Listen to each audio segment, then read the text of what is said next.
යුද සටන් බිමෙන් පෙරට ගියෙන් වෙඩි හඬ මැද්දේ වද වින්දා නොයෙක් බාධක මැද අපි වන බැද්දේ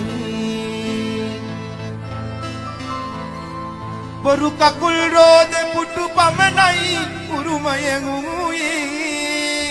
අපි යුද්ධ කරපු හැටි මතකෙට නෙවිදෙන් ආයේ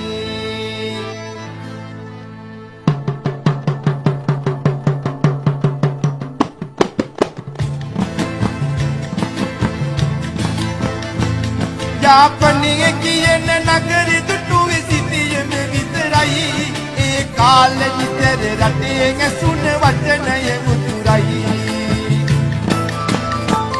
රට රැක ගන්නයි උදේ හවස කෙරුවේ යුද්ධේ මගේ අතට අහිමි ඒ හින්දයි මංගල මුද්දේ